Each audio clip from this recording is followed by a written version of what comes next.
I would like to introduce today's Cum Laude speaker and recipient of this year's Young Alumni Service Award, an award designed to recognize and honor an alum who has distinguished him or herself through overall service to and involvement with Columbus Academy, as well as service and achievement within the community. Jamie Scheiman Reeder, class of '06, is a project engineer at Burns & McDonnell, where she leads engineering and design teams on national energy projects. After graduating from Columbus Academy, she earned a bachelor's degree in physics and mathematics from Vanderbilt University and a master's in nuclear engineering from Pennsylvania State University. Jamie began her career as an active duty officer in the Naval Nuclear Propulsion Program, providing technical and project management expertise in reactor core manufacturing for the U.S. Navy's nuclear fleet before transitioning to her current role, supporting critical infrastructure projects for the civilian power industry. She lives in Bexley with her husband, Matt, and their two daughters, Charlie and Sloan, and she's a licensed professional engineer and is honored to be recognized by her alma mater. Jamie, come on up.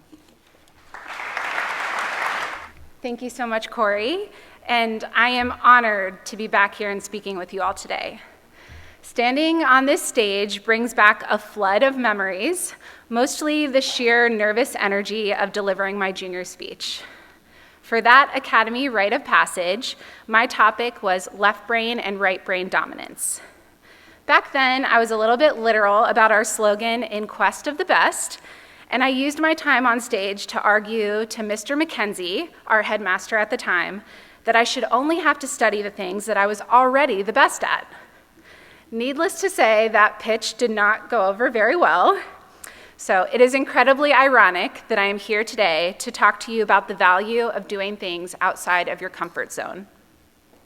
While I dabbled in sports and art at my time during my time at Academy, my academic strengths always leaned towards math and physics. Fun fact, I was actually on the inaugural Columbus Academy women's soccer team. I was thrilled to hear from Corey that the program is thriving today. Just know you came from humble beginnings because we were truly terrible. Despite knowing exactly what subjects I liked, if you had asked 17-year-old me what I wanted to do for a living, I would have drawn a complete blank. If any of you in the audience are feeling this way right now, I want to tell you that it is completely okay. When my brother graduated from college, his commencement speaker shared a statistic that stuck with me. Research shows that the average person will navigate 5 to 7 distinct careers in their lifetime. That means entirely different careers, not just a change in employers. If you do not know what you want to do for a living, you're in good company, because statistically, none of us do. And we're going to change our minds many times over. I attended Vanderbilt as a math and physics major, a path I officially declared on the last possible day to declare your major. By my senior year, I still lacked a clear vision for what came next. Hoping for some direction, I visited the career counseling office. Their advice? Either become a teacher or pursue a doctorate. Neither felt like the right fit. Fortunately, I was taking a cryptography class at the time, and I found it fascinating. My roommate and I were coding notes to each other as a joke, and I started wondering if cryptography could be a real career. The options turned out to be fairly limited, either the National Security Agency or the Navy, so I applied to both. When I finally sat down with a Navy recruiter, he looked at my background and told me I should consider the Navy's nuclear propulsion program. I knew absolutely nothing about it. In fact, perhaps like some of you, I didn't even realize that our Navy had ships that were nuclear powered. But the program was highly regarded and sounded interesting, so I took a leap of faith. That one conversation changed my entire trajectory. I joined the Navy as an active duty officer and stepped into the role of a naval reactors engineer. Basically, we designed and built the nuclear reactors that power the Navy's fleet of aircraft carriers and submarines. This required a rigorous training pipeline that started with officer training, complete with a screaming drill sergeant you might think of from the movies. And all told, it was about 2 years of training that culminated with 6 months at the Bettis Reactor Engineering School. We spent 8 hours a day over those months, completing the equivalent of a master's degree in nuclear engineering. The pace was intense, and we tackled subjects that I had never even seen in college. Surrounded by traditional engineering students who had spent 4 years studying those exact concepts, the imposter syndrome was real. However, I leaned heavily on the work ethic that I developed right here at Columbus Academy and somehow emerged from that program as number 2 in my class. I learned a valuable lesson. It doesn't matter what your specific background is, as long as you're willing to put in the work and learn.